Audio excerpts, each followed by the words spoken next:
Hello, Akash. Could you give an introduction about yourself? Hey guys, my name's Akash, known as Akash.psf on Instagram. I run an online sneaker store and I also do freelance video marketing for automotive companies here in Toronto, Canada. Okay, very cool. How did you get into sneaker reselling and video marketing?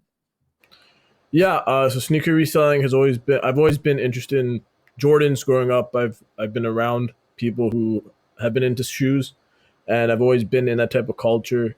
And growing up through high school is when I got really into like the clothing aspect, and I saw all these rappers and all these like people just wearing it, and I wanted to get it for myself. And so I saved up at my first job to buy my first pair of Jordans. And then I learned that okay, there's kind of a market here because people aren't able to get them for themselves, so they'd rather pay someone to get it. And it just grew from there. Now I run a decent Instagram account. I sell a lot on Facebook and mainly Instagram, and through also like my own personal networks as well.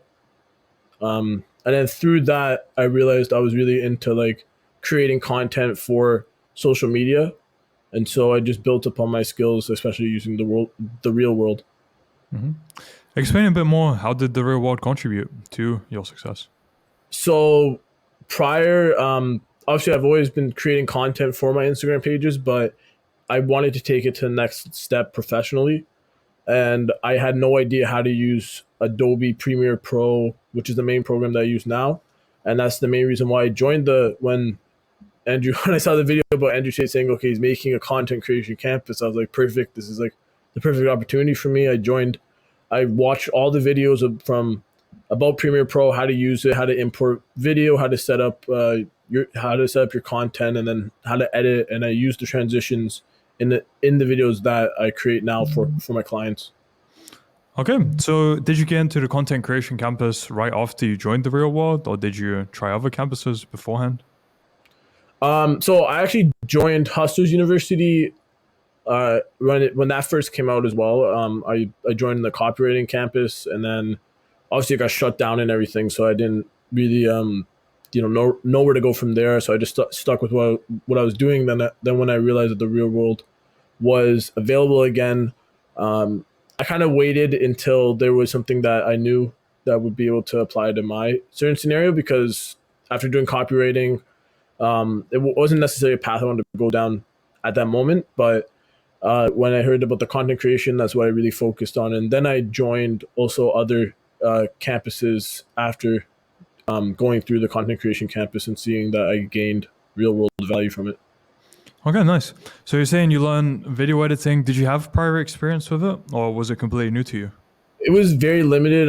I would use CapCut, and I wasn't really using any kind of professional like I got a mirrorless DSLR that I use for my content creation now, and I was I actually tried to learn Premiere Pro before just through YouTube tutorials, and it wasn't very helpful when I started going through the breakdown from the content creation campus of how to use Premiere Pro. It really helped me with my progress. All right. So I'd like to know a bit more for your experience on how different is a material within the real world compared to what you can find out on the internet. I would say it's definitely a lot there because of the fact that it's broken down as and you're treated as a complete beginner.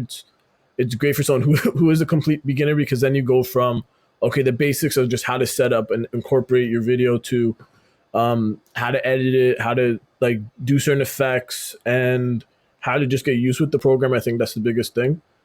Starting up Premiere Pro is very intimidating versus other programs, and you can get easily overwhelmed in terms of like, okay, how do I do this, and how does my video flow properly? And I also watch videos about how to talk more influentially on camera, so I could improve that aspect of my videos as well. Do a lot more speaking heads and or talking heads, and be able to not express my points in a more coherent way. All right, very nice. And how did you acquire clients after you learned video editing? So through that was mainly through my own personal network. But I also I just know like a lot of business owners. I'm a part of a couple car groups that I want to be like, okay, let me see how I can apply my skills But also, I've also just promoted it through my Instagram and through the content that I was creating, and people messaged me through there. And I called out to companies. I was like, I'll create a video for you. Um, I'll do this one for free, and then we can see how it goes from there. And then I would create a plan for them. Okay. So within your network, is it just friends or was it people you met maybe through the sneaker reselling or something else? Yeah, it was. I wouldn't even say like more so acquaintances. Like I met them at a couple meets. I was like, hey, I'm doing this thing. Like, can I try it out with your business? And then they're like, okay, come through. And then eventually, as they noticed that the content was actually good and it was generating them results in terms of their own social media, then they're like, okay, let's take this a step further. Cool. So how much income is that generating from the video marketing and then sneaker reselling for both?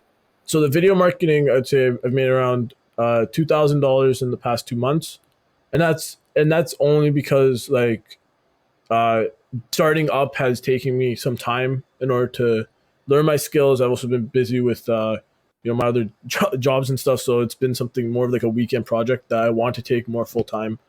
And then sneaker reselling, in the past 2 months, I've made around $5,000. Okay, very cool. Did the real world contribute in any way to helping you with sneaker reselling or no? Yeah, it was the same kind of content creation and watching like I went through the freelancing campus as well because you can always learn more, and how to deal with clients and how to promote your stuff on social media. I would say that's the best way that the real world's helped me with that. Are there figures you've seen in terms of social media growth since joining? Yeah, I've seen at least I have a website as well, www.pitstopshop.ca. That's for my sneakers, and I've seen an increase of engagement on my Instagram profile of 90%, and increase of retention to my website. So people clicking on my website through my bios of around 50%. All right, so it definitely worked. Very nice. Yeah. All right, and how has your average day changed since joining the real world? Is there any difference? How does it look like now compared to before? I would say it's definitely more structured because I've been able to really focus in on being like, okay, I need to get this done. I need to watch this video in order for me to create this video, or in order for me to just learn and improve more. The way I start my day is I wake up, I do a quick morning workout, and then I watch a couple of videos of the real world just to kind of improve, just see where is it I can improve my own business. Okay, I guess that's a good start to the morning then, watching some real world videos. Is it Professor AMAs or some videos they've done, or just the lessons in general? Yeah, mainly just the lessons in general. That's how I like to break it down. It's like 1 to 2 videos per week. Sorry, 1 to 2 videos per day. But obviously, if I go on a binge, I'll watch like 5 to 6 videos, depending on kind of just what my deadlines are. And uh, biggest thing that I've just been going over has been how to edit and use transitions, and that's been something the ammo box from the real world has been helpful in terms of like my sound design and and helping me create higher quality videos. Right. Okay, and since you're talking about deadlines, are there more projects you're working on, or is it still just mainly those two that you're spending most of your time on? Yeah, I'm also working. I create custom carbon fiber license plate frames. So those frames that go around your license plate for cars, I create those as well, and I've been selling those.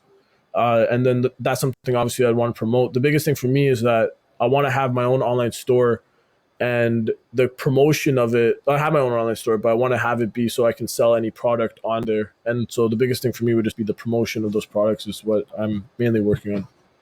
Okay, and how did you get into that? Because that seems quite unique.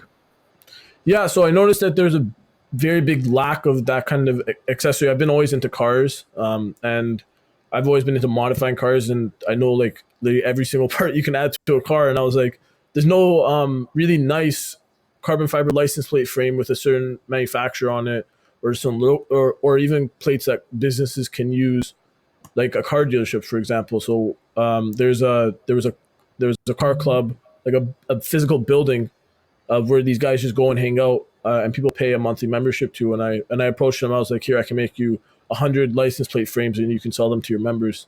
and they agreed to that. So I noticed that there's a lack in that kind of in that market. All right.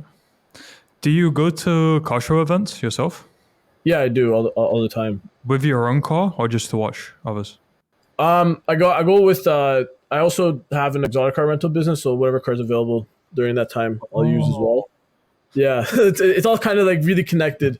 yeah. Um, I help promote that business, so that's kind of like my stake in it.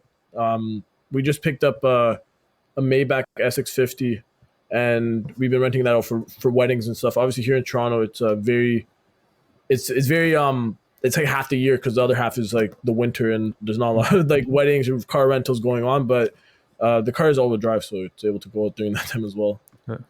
Okay, so Yeah. you have a lot going on, and yeah, everything comes together very nicely. At what point did you start working on all this, and why do you think you have the mindset that you have with being able to do so much? Honestly, like I've always been kind of that kind of guy hustling or selling something. Even back in like elementary school, I'd be that guy selling snacks or they used to have these energy drinks that you could like squirt into water. I think it's called Milo or something like. I would sell that in like grade 8, grade 9. It kind of grew to the point where my dad, who's who's successful himself, he's always been hard on me in terms of like, oh, I'm not gonna get you this. You have to work for it yourself. And I've kind of always adapted that mindset. And through my own endeavors of just meeting people and networking is how I've gone into the other businesses as well. Hmm. Okay, very cool. And what is the video editing to do with cars then? Yeah. So That that's totally makes sense. yeah, that's mainly my niche. It's just cars. I love videoing cars and editing them and getting engagement is very is very powerful now, right? So Mhm. Okay, I have a friend as well who's and that's why I was asking about car shows because he has a Lexus which he's modified and he's taken to car shows, but that's in Lithuania. So I went to a few of those with him a few years ago. So, but that's my only experience of that. I'm not too into cars myself at the moment. But yeah, just wanted to mention. Now, what would you say was the biggest challenge you faced when you were implementing lessons from the real world? definitely, obviously, like there are like a couple times where I was like, man, this is like difficult. Like the lesson is easy to understand, but you have to go out, you have to take video, you have to replicate it, you have to fail a bunch of times, and you have to just retry it. For example, there was a pretty big car show here called Import Fest, and I did video work for a client that had a vendor there, and the video I made I had to redo 3 times because while the editing and the process of implementing it was I had more experience with it, kind of the whole vision of the video that I had wanted to create. I had to just redo a couple times. I would say that's been the biggest challenge. Has just been like taking the lessons and then implementing it into your own kind of style. Hmm. Okay, cool. So, since you're on this trajectory, where do you see Mhm. your life heading in the short term, medium term, and long term? So that's very, yeah, that's a great question. I think I'm definitely working on improving my sales ability uh, in terms of having something of value to offer to businesses. So I've recently taken on a job where I'd be marketing digital marketing services to small and medium businesses here in Toronto as well. Uh, that's more like search engine optimization and Google ads and kind of like going to a business and saying, okay, your website's like this. How can we revamp it? Because you can charge anywhere from $3,000 to $5,000 to do someone's website. And I think for me, let's say short term, I'm just working on improving those skills. Medium term, I want to have my own digital marketing agency where all that kind of stuff's provided at one area. And I think that would still be related to cars because that's just my niche. I think having a niche is super important. Knowing that type of industry you want to go after is super important because everyone's a customer when it comes to a website. So who is it you specifically want to target? And then long term goals is just building that growth and having that be a more international thing than just here in Toronto. Awesome. So, yeah, you have a clear trajectory you're heading down. Very good to hear. And now, what would you say for what made you actually join the real world, and what kind of an impact has Tate had on you, if any? Tate has had a huge impact on my life. couple years ago, I went through something uh, that was very hard for me, and very I actually got really bogged down by it. I won't go into necessary specifics, but it was something that was very uh, yeah, like I said, it was difficult for me. And watching Tate's videos helped me. In fact, I when I do my morning workout and my evening workout, whenever I listen to like motivational videos that were made on YouTube of just Tate, what he said, how you should frame yourself, how you should think and look at the world. And when I'm a diehard Tate supporter. I believe in the message that he's saying and everything he says, and that's why when he said he was opening Hustlers University, I joined it. When he said he was opening the Real World, I knew I'd be able to gain some value because I have that trust in him, and he's helped my life already so much, getting over those kind of like hardships and turning me into the man that I want to become. That's amazing to hear. I love that. Okay, so yeah, that's most of my questions for your success story done.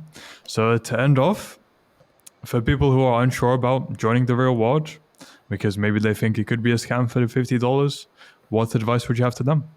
I would say definitely there's so much you can gain from the real world if you don't have any kind of business background and you want to start a business. I would say it's a must join, because from just like the freelancing campus, from all the campuses that there's so many ways that you're actually able to make money, and you can use those aspects to any part of your of your business or of your life. And if it's the $50 that you're really that worried about, like like I think that was the biggest thing for me, because even I was like, okay, it's $50, but yeah, I spent $50 on a lunch, so I could just not I could just eat at home one day and join the real world for a month.